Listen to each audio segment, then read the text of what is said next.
بسم اللہ الرحمن الرحیم۔ السلام علیکم، میں ہوں محمد عثمان اور آپ دیکھ رہے ہیں پروگرام حرف راز اور یہ مقبول جان کے ساتھ۔ ناظرین، ہفتے کو لاہور شہر نے ایک ایسا منظر دیکھا کہ خود گریٹر اقبال پارک جو ہے اپنے تنگی دامہ کی شکایت کرتا نظر آیا۔ یہ جنازہ تھا ایک ایسے عاشق رسول کا کہ جس نے پوری قوم کے اندر عشق کے جذبات بھر دیے۔ مسلسل جد و جہد اور ایک کم عرصے کے اندر ایک شخص آتا ہے اور پورے پاکستان کے دلوں کو جیت لیتا ہے، اور اس کے بعد جس طریقے سے اس دنیا سے رخصت ہوتا ہے اور جس طریقے سے قوم اس کو اس دنیا سے رخصت کرتی ہے وہ بھی دیکھنے کے قابل ہے۔ اور جنازہ تھا جناب خادم حسین رضوی صاحب کا، اور اس سے ٹھیک ایک ہفتہ پہلے وہ اسلام آباد میں حرمت رسول کے حوالے سے دھرنا دیے بیٹھے تھے، اور وہ گفتگو کیا کرتے تھے۔ ان کی گفتگو کا مرکز اور محور صرف نبی صلی اللہ علیہ وسلم کی ذات اور عشق رسول تھا۔ آج ہم انہیں خراج تحسین پیش کریں گے، خراج عقیدت پیش کریں گے کہ وہ کیا جذبہ اس قوم کے اندر بھر گئے۔ آج ہم تحریک لبیک پاکستان کے نومنتخب امیر اور ان کے صاحبزادے حافظ سعد رضوی سے بھی بات کریں گے، لیکن کچھ گفتگو اس جنازے کی کر لیتے ہیں۔ اور یہ صاحب، میں نے تو اپنی ہوش کے اندر اتنا بڑا اجتماع نہیں دیکھا۔ میرا خیال ہے یہ پاکستان کی تاریخ کا سب سے بڑا جنازہ، میرا خیال ہے اس پورے ایریا کے اندر۔ میں نے خمینی کا دیکھا جنازہ، اور ناصر کا ہم نے ہر زمانے میں شروع ہوا تھا۔ یہ جنازہ پاکستان کی تاریخ کا، اس ایریا کی تاریخ کا شاید سب سے بڑا جنازہ ہے۔ بے شک لوگ اکثر اوقات بعض دفعہ کہتے ہیں معیار حق کا ہے باطل ہے، وہ تو اپنی جگہ ہمارے لیے ہمارے دلوں کا مسئلہ ہے، لیکن جو لوگ ڈیموکریسی پہ بلیو کرتے ہیں، جمہوریت پہ بلیو کرتے ہیں، پاکستان کی تاریخ میں نے شیخ مجیب کو دیکھا، میں نے بھٹو کا جلسہ دیکھا، کئی دیکھے تھے لاہور شہر کے اندر، بے نظیر کا 86 سب سے بڑا جلسہ تھا، وہ دیکھا، مینار پاکستان تھا، عمران خان کا 22 سال کا۔ اس جنازے کے سامنے وہ جسے کہتے ہیں نا جلسیاں نظر آتی تھی۔ میں ڈی جی آرکیالوجی رہا ہوں، بادشاہی مسجد جو ہے پوری اگر کھول دی جائے تو 1,20,000 آدمی نماز پڑھتا ہے، اور جنازہ کی سب آدھی ہو جاتی ہے، میں 2 لاکھ کے قریب ہو گئے۔ حضوری باغ سارے کا سارا 1.25 کلومیٹر کے قریب ریڈیس کا وہ پارک ہے، باقی ساری چیزیں دادا صاحب کے علاقے تک لوگ اس طرف شادرہ تک لوگ ڈیم پیک، یعنی کم از کم 30 لاکھ ٹریڈیشنل ایسٹیمیٹس کے حساب سے، اس سے زیادہ کہا جا سکتا ہے، 20 سے 30 لاکھ۔ میں اپنے اس کیلکولیشن کے ساتھ بات کر رہا ہوں جو ہم ڈپٹی کمشنر کے طور پہ کیلکولیٹ کیا کرتے تھے۔ لوگ تو اس کو بہت زیادہ کہتے ہیں، وہ خیر ایگزیجریشن کی بات نہیں۔ اتنا بڑا مجمع پاکستان کا کوئی لیڈر جمع نہیں کر سکا، تو یہ ان سارے لوگوں کے لیے میرے خیال ہے تماچا ہے ان کے منہ کے اوپر، کہ جو کہتے تھے کہ پاکستان میں جو ہے یہ دینی طاقتیں کہاں ہیں اور جو قوتیں کہاں ہیں۔ اور میں ذرا سا وہ ایک دفعہ آخری جو خطاب ہے جو فیض آباد سے انہوں نے کیا، بڑا کیونکہ ہوتا پتہ کیا ہے، ہماری جو ایجنسیاں ہیں یہ حکمرانوں کو کے سامنے دیوار بن جاتی ہیں اپنے جھوٹ سے، یہ بتاتی ہیں کہ آپ کی پاپولیرٹی کا لیول کیا ہے، اور یہ صورتحال جس کی وجہ سے وہ ایکشن لیتے ہیں۔ یہ ان کا علامہ صاحب کا آخری جو رسمی ہے۔ ہمارے تاریخ لبیک یا رسول اللہ کے ساتھ کر رہے ہو، یہ آپ کے لیے مناسب نہیں ہے۔ میں بڑا محتاط لفظ بول رہا ہوں، سدا بادشاہی میرے رب کی ہے۔ جو تمہیں غلط رپورٹیں دیتے ہیں ایجنسیوں والے، ایک دن عدالت لگنی ہے، جہاں ایک بلی کو باندھنے والی عورت جہنم میں چلی گئی، تو تم ان حضور کے غلاموں پر جیسے شیلنگ کرتے ہو اور جس بے دردی کے ساتھ تم ان کو گرفتار کرتے ہو، پھر لبیک کے نعرے کے اوپر تم مارتے ہو ان کو، گراؤ جلاؤ، بندے مارنا اور دکانیں لوٹنا، ہمارے کروڑوں میں حصے میں بھی کسی کارکن کے دل میں بھی نہیں آئی یہ بات۔ کل جو ظلم تم نے کیا، یہ بھوکے پیاسے بیٹھے رہے، اور رات 4 بجے سے لے کر صبح 9 بجے تک، ایک دن تو عدالت لگنی ہے نا۔ کوئی بات نہیں، یہ تمہیں تمہاری ایجنسیوں نے خبر دی کہ ہم جی فرانسیسی امبیسی کے اوپر حملہ کرنے جا رہے ہیں، ہمارے تو تصور میں بھی یہ بات نہیں تھی۔ کیوں جھوٹ بولتے ہو؟ فَنَجَعَلْ لَعْنَتَ اللَّهِ عَلَى الْكَاذِبِينَ، کیوں جھوٹ بولتے ہو؟ یہ چمکتے ہوئے چہرے، یہ سارے، یہ سادات، حافظ، قاری، آپ ان سے آ کر پوچھ لیں جی آپ کا کیا مطلب ہے، کیوں جا رہے ہیں، ہم آپ کو بتا دیتے کیوں جا رہے ہیں۔ میں نے ادھر بھی وہی تقریر کی، کراچی میں بھی وہی کی۔ آپ کو کیا مسائل ہے ہم سے؟ وہ جو درد ہے نا وہ اصل بتائیں آپ کو۔ ہاں جی وہ بتائیں جن کے تم کہنے پر مسجدوں میں جوتوں سمیت داخل ہوتے ہو اور جن کے کہنے پر تم حفاظ اور قراء اور علماء اور سادات کو اور غلامان رسول پر ظلم و ستم ڈالتے ہو، تو آپ کو پتہ ہے حضور نے کیا فرمایا؟ من آذا مسلمن فقد آذانی، حضور نے فرمایا جس نے کسی مسلمان کو دکھ دیا اس نے تو مجھے دکھ دیا۔ کوئی ہمارے مقاصد ایسے نہیں ہیں، آپ کو ایجنسیاں غلط رپورٹ دیتی ہیں اور انشاءاللہ یہ قیامت والے دن انگلیاں بھی بول پڑیں گی۔ جو تم ہمارے خلاف جھوٹ لکھتے ہو نا کہ یہ منصوبے بنا رہے تھے، یہ دہشت گردی کرنا چاہتے تھے، ہمارے یہ مقاصد میں ہی بات نہیں ہے، ہم تو اتنا چاہتے ہیں کہ بس سفیر نکال دو، بات ختم، ہم نے کیوں اس کو آگ لگانی ہے؟ لوگوں کے گھروں میں سیڑھیاں لگا کے داخل ہونا، ایک وہاں دروازہ توڑا گیا تو پورا میڈیا چیخا جی یہ کیا ہو گیا کیا ہو گیا، تو آپ کو پتہ ہے کتنے مسجدوں کے دروازے انہوں نے توڑے، کتنی مسجدوں میں جمعہ نہیں ہوا، کتنے اماموں کو اٹھا لیا گیا، کتنے خطیبوں کو اٹھا لیا گیا، اس جرم میں کہ لبیک کا نعرہ لگانا ہے، یہ تو لگنا ہے۔ جی عاریہ صاحب، یہ ہے المیہ، اور یہ المیہ اتنا بڑا، آپ دیکھیں فضل الرحمان کا جلسہ ہوا ہے، ایک شیل نہیں ہوا، فضل الرحمان کا دھرنا ہوا ہے، ایک شیل نہیں ہوا، عمران خان کا 26 دن دھرنا ہوا ہے، کسی نے شیل نہیں پھینکے، ٹھیک، اس کے بعد تمام جتنے، کیا صرف لبیک یا رسول اللہ کہنے کے والوں کے اوپر تم نے کوئی شیل ڈالنے؟ یہ ہے اس کی بات۔ اور یہ ساری پاکستان کے اندر آپ تو سوچ سکتے کوئی بڑا بیوروکریٹ ایسا نہیں جس نے مجھے اس دن سے فون نہیں کیا، جس دن سے یہ ہوگا کہ عوریہ صاحب ہم تو بے یار و مددگار ہیں، یہ اتنا بڑا ہجوم، یہ ہے وہ خوف، ان کو اندازہ نہیں اس خوف کا کہ یہ کیا۔ اور ممتاز قادری سے علامہ صاحب نے کام شروع کیا، ممتاز قادری کا جنازہ آگ لگا سکتا تھا پورے ملک کو، انہوں نے کنٹرول کیا، ایک گملہ نہیں ٹوٹا، ایک گملہ نہیں ٹوٹا، آگ لگا سکتا تھا وہ جنازہ، کیونکہ یہ وہ تو وہ شخصیت ہی اور تھی، غازی الدین کے بعد دوسرا بڑا جنازہ وہ بن رہا تھا وہاں کا، پورے پرامن واپس آ گئے۔ اس کے بعد پچھلا دھرنا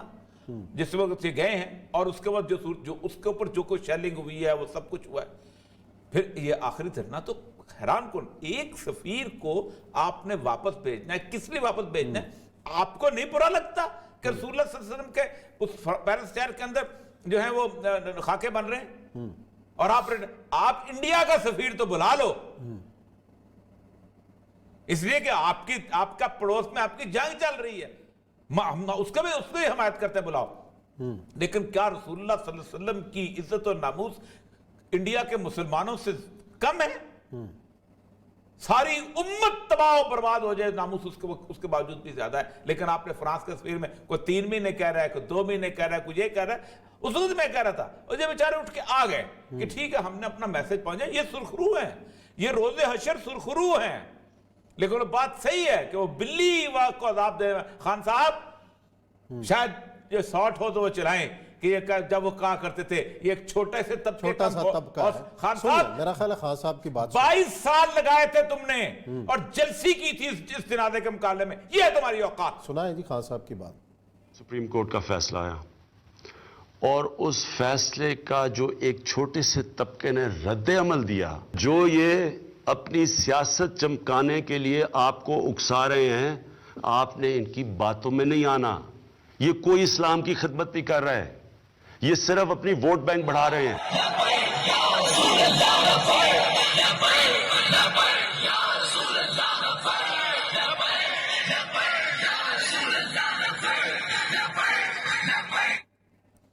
اچھا ووٹ بینک کی بات کی کہ یہ آگے ووٹ بینک کے لیے ووٹ بینک ہے، اور اب آئندہ جو ہم اسٹریٹجی کی بات کر رہے ہیں، پاکستان میں 5ویں نمبر پر، پنجاب میں 30ویں نمبر پر، اور صرف 1 سال پرانی پارٹی، 2018 کا انتخاب، 1 سال پرانی پارٹی، اپنا عثمان صاحب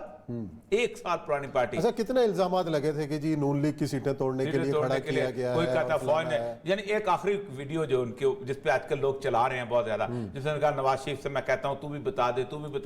تمہیں کس نے بھیجا تھا، باجوہ نے یہ کیا تھا، پھر میں بتاؤں گا، پھر مجھے فیض آباد کس نے بھیجا۔ اس کے بعد انہوں نے خاص طور پہ پھر بات کی، وہ چلاتے نہیں ہیں، اور تمام میرے ساتھ خود بھی، کہ مجھے تو روحانی لیول پہ دھرنے پہ رسول اکرم صلی اللہ علیہ وسلم کی ذات نے روحانی طور پہ لوگوں نے بتایا تھا کہ جاؤ، اور میں رسول اللہ کی اس حکم کے اوپر چل رہا ہوں، وہ کسی فوج کے کہنے کے اوپر نہیں، کسی اس کے کہنے میں. لیکن آج ہمارا پھر بھی یہ 2 نمبر قسم کا طبقہ جو ہے جو پاکستان کے اندر اسی بندے کو ہمارا سیکولر لبرل آج جتنی خوف زدہ چیز ہے. آپ اندازہ کریں کہ جتنی گالی خادم رضوی صاحب کی جنازے کے بعد سیکولر لبرل لوگوں نے دی ہے, ٹویٹس میں دی ہے, وہ ایکسپلوڈنگ مینگو والا جو کیا نام ہے اس نے اتنا گندا کالم لکھا, اتنی غلیظ زبان استعمال کی ہے, پتہ نہیں کون اس کو ادیب اور سمجھتا ہے کہ دنیا کا بہت بڑا ادیب ہے. اور بہت سارے لوگوں نے ٹویٹس اٹھا کے دیکھ لے, یہ ان کی اوقات اور یہ ان کی زبانیں ہیں اور یہ صورتحال. لیکن میں ایک بات بتاؤں, پاکستان کی تاریخ میں, بر صغیر پاک و ہند کی تاریخ میں, اتنے تھوڑے عرصے میں اتنا لوگوں کو رسول اللہ صلی اللہ علیہ وسلم کا دیوانہ وار بنانا,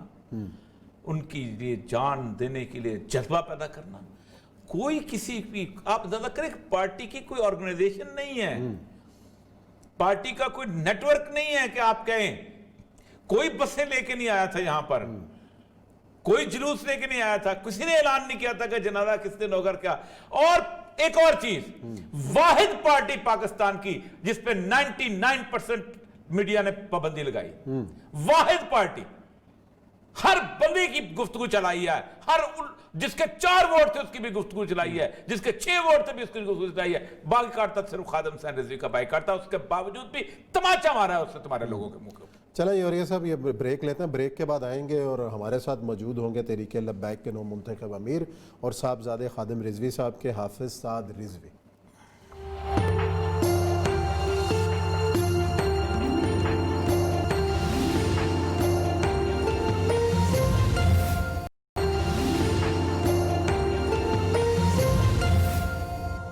جی ناظرین, بریک کے بعد خوش آمدید. ہماری خوش قسمتی ہے کہ ہمیں ابھی جوائن کیا ہے تحریک لبیک کے نو منتخب امیر ہیں اور حافظ خادم رضوی صاحب کے بڑے صاحبزادے حافظ سعد رضوی صاحب نے. السلام علیکم حافظ صاحب.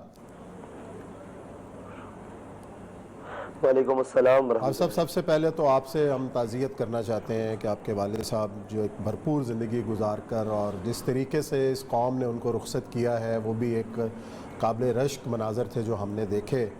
اور اس کے بعد جو بہت بڑی ذمہ داری کا بوجھ جو ہے وہ آپ کے کاندھوں پر آ گیا ہے تحریک لبیک کی, اس حوالے سے بھی ظاہر ہے آپ کی ذمہ داریاں ہیں. پہلے تو آپ صاحب ذرا بتائیے گا کہ یہ جیسے ہی ہمیں خبر ملی تھی حافظ صاحب کے انتقال کی, بڑی شاکنگ نیوز تھی پورے پاکستان کے لیے کہ 2 دن پہلے وہ اسلام آباد سے آئے, وہاں پہ لوگوں نے ان کا خطاب بھی سنا, پھر ایک دم خبر آتی ہے, پھر ہماری اس دن آپ سے اوریہ صاحب کی بات بھی ہوئی, آپ نے کنفرم بھی کیا. تو آخری لمحات جو تھے ان کے حافظ صاحب کے, ذرا ان کے بارے میں بتائیے گا قوم کو کہ گھر پہ آپ جیسے ان کو منتقل کیا اور جب آخری بات چیت آپ کے ساتھ کیا ہوئی تھی حافظ صاحب. جی آخری وقت میں قبلہ کے پاس ہی تھا اور مجھے کچھ کارکنان کی گرفتاری کی خبر آئی. اس کال کو لینے کے لیے میں باہر گیا اور ان معاملات کو دیکھنے کے لیے, اور تھوڑی دیر بعد مجھے گھر سے آواز آئی کہ فوراً آپ ادھر آئیں. میں جب آیا تو حضرت کی طبیعت بالکل مطلب بگڑ چکی تھی اور میں نے کوشش کی, لیکن میں نے جب نبض پہ ہاتھ رکھا اور ساری چیزیں دیکھی, آپ اس دنیا فانی سے رخصت ہو چکے تھے. اچھا, لیکن اس سے پہلے کوئی ان کی کوئی طبیعت بگڑی اسلام آباد سے آ کر کہ کیا تھی کیفیت ان کی؟ ہم نے آخری تقریر ہم نے سنائی ہے تو اس کے اندر بھی وہ ذرا تھوڑے سے بیمار محسوس ہو رہے تھے ہمیں. بلکہ میری بات بھی ہوئی تھی, آپ نے کہا کہ پھر آپ نے ذمہ داری بھی لگائی تھی اپنے ان کی, کیونکہ ہم دھرنے کے بارے میں بات کرنا چاہ رہے تھے, تو میرے خیال ہے وہاں بخار کوئی آنسو گیس کی زیادہ شیلنگ ویلنگ کا کوئی اثر تو نہیں زیادہ ہوا تھا وہاں پر؟ نہیں جی, حضرت نا یہاں سے قبلہ ہمارے قائد محترم مرشد وہ جب یہاں سے فیض آباد کے لیے روانہ ہوئے تھے تو اس سے 2 دن پہلے آپ کو سخت بخار تھا, اور جب آپ پنڈی پہنچے تو آپ بخار کی حالت میں تھے, اور جب آپ وہاں آئے فیض آباد میں تو تب بھی آپ کو ٹیمپریچر تھا 102, 3, 4 کے درمیان شدید ٹیمپریچر تھا. جب آپ واپس آئے تو یہی حالت رہی کہ نارمل ہو جاتا تھا, پھر دوبارہ ٹیمپریچر, اور یہی صورتحال جب آپ کو پہلے کبھی ٹیمپریچر ہوتا تھا تو اسی طرح حالات رہتے تھے. جی بس آپ کو کوئی کرونا کی علامات کا تو شبہ نہیں ہوا کہ جس طریقے سے آج کل وبا پھیلی ہوئی ہے, کرونا کی علامات کے حوالے سے بخار نہیں اتر رہا تھا یا کھانسی, تو ایسا تو کوئی شبہ نہیں گزرا؟ نہیں جی, نہ آپ کی چھاتی بند تھی، نہ آپ کا گلا خراب تھا، ایسی کوئی بات بھی نہیں ہے، یہ غلط افواہیں پھیلائی گئی ہیں۔ ہاں اچھا صاحب، اچھا یہ تو خیر اس لیے میں کلیئر کرنا چاہتا تھا کہ لوگ افواہوں سے نکل جائیں۔ اصل مسئلہ یہ ہے کہ اتنا بڑا جو جن کا جنازہ ہوا ہے اس نے ایک دفعہ یہ ثابت کر دیا ہے کہ اس امت کے لیے سید الانبیاء صلی اللہ علیہ وآلہ وسلم کی اس لیے جان دینے کے لوگ اسے تیار ہیں۔ مطلب آپ سوچ سکتے ہیں کہ یہ ایک روح ہے اس پورے پاکستان کی۔ یہ بتائیے گا کہ تحریک لبیک سے اب لوگوں کی بہت توقعات وابستہ ہو گئی ہیں، اگرچہ کہ یعنی میں بھی بتا رہا تھا اسی پروگرام میں کہ واحد پارٹی ہے جس کا میڈیا نے بائیکاٹ کیا، لیکن اس کے باوجود بھی کتنی اللہ تعالیٰ نے اس کے اندر برکت عطا فرمائی۔ آپ یہ بتائیے گا کہ آئندہ جو لائے عمل ہے، ظاہر بات ہے پہلا تو معاہدے پہ عمل درآمد کی بات ہوگی کہ کیا آپ اس کو اس معاہدے پہ عمل درآمد کے لیے بالکل اسی جوش و خروش کی طرح آئندہ کریں گے، اور پھر اللہ تعالیٰ آپ کو توفیق دے کہ آپ اس مشن کو آگے لے کے کیسے بڑھیں گے؟ دیکھیں جی، اس معاہدے کے حوالے سے جو بھی بات ہے وہ معاہدہ ایک بائی ریٹن پیپر کے اوپر ہوا ہے، اور اس کے اوپر حکومت کی طرف سے، ریاست کی طرف سے 3 ذمہ داروں نے دستخط کیے ہیں، اور ہمارے مجلس شورا کے 3 ذمہ داران کے دستخط ہیں۔ اگر جو حکومت ہے وہ اس معاہدے سے روگردانی کی کوشش کرے گی ٹھیک، تو اس کے بعد مجلس شورا سے ہم مشاورت کے ساتھ اس کے اوپر راست اقدام اٹھائیں گے، ماشاءاللہ۔ اور کوشش نہیں کرنی چاہیے حکومت کو کہ وہ، اور ہم امید بھی کرتے ہیں کہ حکومت اپنے اس معاہدے سے روگردانی نہیں کرے گی۔ وہ اس لیے کہ انہوں نے ہم سے وعدہ کیا تھا کہ ہم اس کو لیجسلیشن کے لیے پارلیمنٹ میں لے کر جائیں گے، اور پارلیمنٹ میں ہمیں یقین ہے کہ تمام حضور کے غلام بیٹھے ہوئے ہیں، کلمہ پڑھنے والے بیٹھے ہوئے ہیں، اور جب ہم حکومت کے سامنے بھی بیٹھتے ہیں تو وہ ہم سے زیادہ اپنا عشق رسول ظاہر کرتے ہیں۔ تو جب یہ معاملہ پارلیمنٹ میں جائے گا تو کوئی بھی اس کی مخالفت نہیں کرے گا، اور یہ اتفاق رائے سے پاس ہو جائے گا، اور اگر اس کے اوپر کوئی بات ہوگی تو ہم ان پارلیمنٹیرینز کے پاس خود جائیں گے اور ان کو بتائیں گے کہ آپ کو یہ ایم این اے شپ مبارک، آپ کو یہ تمام سہولیات مبارک، لیکن حضور کی عزت اور ناموس کے لیے آپ امت کی آواز بنیں، اور یہ ذمہ داری ہم جہاں تک لے کر جا سکتے تھے وہاں تک تو پہنچا دی، اب یہ ذمہ داری آپ کے کندھوں پر ہے۔ تو انشاءاللہ ہم پوری امید کرتے ہیں، کیونکہ میرے آقا و مولا صلی اللہ علیہ وسلم نے فرمایا کہ مسلمان بزدل تو ہو سکتا ہے، جھوٹا نہیں ہو سکتا۔ صحیح بات۔ اچھا آپ صاحب یہ بتائیے گا کہ علامہ صاحب کی جو شخصیت ہے، جنہوں نے جس طرح انہوں نے ایک نئی روح پھونکی تھی، اور خاص طور پہ سیکولرزم اور لبرلزم کے خلاف جس طرح وہ بہت بڑی آواز تھے، آپ اندازہ کریں کہ جب بھی ان سے ملاقات ہوئی ہمیشہ وہ اس طرح کے ایسا لگتا تھا کہ ایسے پوری دنیا کا انٹرنیشنل پرسپیکٹو ان کے ساتھ۔ آپ کی یہ جد و جہد جو ہے سیکولرزم اور لبرلزم، آج جو کچھ ہمارے معاشرے کے اندر فحاشی اور عریانی کی صورتحال ہے، اس کو آپ کنٹینیو رکھیں گے آئندہ انشاءاللہ العزیز؟ انشاءاللہ، کیونکہ ہمارے قائد نے ہمیں ایک سلوگن دیا، وہ ہے کہ حضور کے دین کو تخت پر لانا ہے، اور یہ ملک حضور کے نام پر بنا ہے، اور اس ملک کو جب بنایا گیا تو ہر چھوٹے بڑے ہر مسلمان نے یہ نعرہ لگایا کہ پاکستان کا مطلب کیا، لا الہ الا اللہ، اور دستور ریاست کیا ہوگا، محمد رسول اللہ۔ انشاءاللہ حضور کے دین کو تخت پر لانے تک کے لیے ہم اپنی آخری سانس تک ہر طرح سے جدوجہد کریں گے۔ اچھا حافظ صاحب، ایک چیز ہمیں نظر آئی اس جنازے کے اندر کہ تمام مکاتب فکر کے جید علماء، سیاسی جماعتوں کے جو رہنما تھے وہ بھی شریک ہوئے، اور ظاہر ہے جب آپ اس پولیٹیکل ایجنڈے کی بات کرتے ہیں، دین کو نافذ کرنے کی بات کرتے ہیں، ظاہر ہے ایک سیاسی جماعت کے باقی جماعتوں سے بھی رابطے ہوتے ہیں، ایک مشترکات کے اوپر اتفاق کی بات ہوتی ہے۔ تو اتنی دینی جماعتیں ہیں تو تحریک لبیک کی کیا پرائرٹی ہوگی کہ باقی دینی جماعتوں کے ساتھ مل کر ان کو بھی اس جد و جہد کے اندر شامل کیا جائے گا، یا آپ سولو فلائٹ کے حامی؟ نہیں جی، سیاست میں تمام دروازے کھلے رکھے جاتے ہیں، لیکن مسئلہ یہ ہے کہ اس کے اندر، ہماری سیاست کے اندر سب سے پہلے حضور کی شریعت کا معاملہ ہے، حضور کی ناموس کا معاملہ ہے، حضور کی ختم نبوت کا معاملہ ہے۔ جب وہ لوگ ہماری اولین ترجیح پر آ جائیں گے تو ہم ان سے بیٹھ کر بات کر سکتے ہیں. لیکن اگر وہ اپنی ہی ترجیحات کو آگے رکھیں اور ہم سے یہ توقع کریں کہ ہم کسی کے بارے میں نرم گوشہ رکھتے ہیں یا ہم کسی کے ساتھ مل جائیں گے, تو یہ کیسے ممکن ہے؟ ہم فیض آباد میں شیل کھاتے رہیں, فیض آباد میں لاشیں اٹھاتے رہیں, ختم نبوت کے لیے سارے معاملات کرتے رہیں اور کسی کے لبوں کو جنبش تک نہ آئے, تو ہم کسی کی سیاسی ترجیحات یا کسی کے رنگین نعرے یا کسی کی ذاتی مفادات کے اوپر کیسے جا سکتے ہیں چل کے؟ پہلے تو وہ ہمارے ساتھ اس معاملے پر آئیں جو معاملہ ہمارے ایمان کی اساس کا ہے, پھر ان سے دوسرے معاملات پر بیٹھ کے بات کی جا سکتی ہے. اچھا یہ بہت امپورٹنٹ اہم ترین چیز ہے کہ وہ خود بھی آیا دین آیا. مجھے اطلاع یاد ہے کہ ایسا وہ نعرہ لگایا کرتے تھے کہ کیفیت طاری ہو جاتی تھی. اصل میں دین کے نفاذ کے لیے آپ نے کتنی خوبصورت بات کی, ترجیح اول آپ کی جو ہے اس کے اوپر طے کر دیا جائے. تو ترجیح اول کے حساب سے مجھے لگتا یہ ہے کہ آپ کو تو باقی کتنی بڑی تمام سیاسی پارٹیوں کے مقابلے میں کھڑا ہونا پڑے گا. تو یہ مجھے بتائیے گا کہ آپ کی آئندہ جو ہے اس اتنے بڑے کراؤڈ کی تنظیم سازی جو ہے اور اس کو ایک لڑی میں پرونا اور اس کے ساتھ ساتھ آئندہ کی صورتحال کہ آپ کیسے اس کے لیے تیاری کرنا, اس کے لیے آپ کیا لائے عمل ہے؟ دیکھیں ہمارے قائد ایک تمام جماعت کے روح رواں ہر چیز انہوں نے بنائی, لیکن ایک ان کی خصوصیت تھی اس جماعت کے مستقبل کے لیے اور مستقبل کے لیے بھی, اور ان کی حقیقی دلی آواز بھی تھی کہ انہوں نے پوری جماعت میں کسی کا ذاتی نعرہ نہیں لگنے دیا,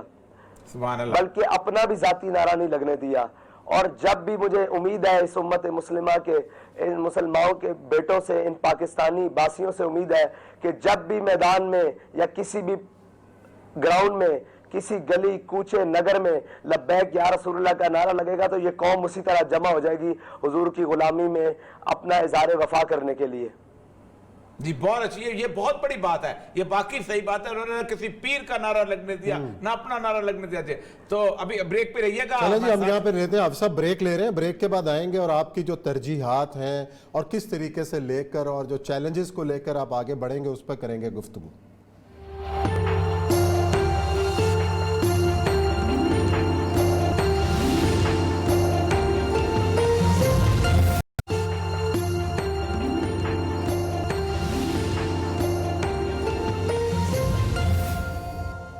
جی ناظرین, بریک کے بعد آپ کو ایک بار پھر خوش آمدید کہتے ہیں. ہمارے ساتھ موجود ہیں تحریک لبیک کے نو منتخب امیر حافظ سعد رضوی صاحب.